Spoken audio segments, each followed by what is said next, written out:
Action.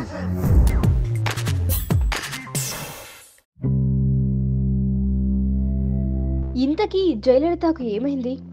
Cinema రంగం నుంచి రాజకీయం అరంగేట్రం చేసి తమిళుల అమ్మగా పిలువబడే ఆ రాష్ట్ర ముఖ్యమంత్రి జయలలిత ఆరోగ్యం క్షీణించింది.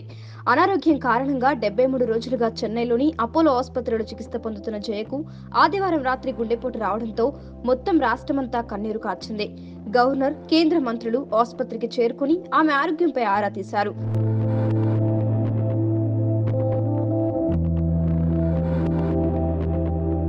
అమ్మకు ఆరోగ్యం క్షీణించడంతో తమిళనాడు వ్యాప్తంగా స్వచ్ఛందంగా బంద్ కొనసాగుతుంది. కార్యకర్తలు, అభిమానులు జయ కోలుకోవాలని పూజలు చేస్తున్నారు. శాంతి భద్రతలు అదుపు తప్పకుండా చూడాలని గవర్నర్ విద్యాసాగర్ రావు పోలీసులకు ఆదేశించడంతో ఒక్కసారిగా అక్కడి వాడి హృదయాలు బరువెక్కాయి. అమ్మకు ఏమైందంటూ వెక్కి వెక్కి ఏడుస్తున్నారు. దీంతో రాష్ట్ర వ్యాప్తంగా పోలీసులు బందోబస్తు ఏర్పాటు చేశారు. ఇక అమ్మ పరిస్థితి ఎలా ఉందనేది ఎయిమ్స్ వైద్యులు చెబితే కానీ స్పష్టత వచ్చే అవకాశం లేదని పార్టీ శ్రేణులు చెబుతున్నారు. మీకు ఈ వీడియో నచ్చితే ఒక లైక్ కొట్టండి, లేకపోతే కామెంట్ చేయండి. బట్ సబ్స్క్రైబ్ చేయడం మర్చిపోకండి.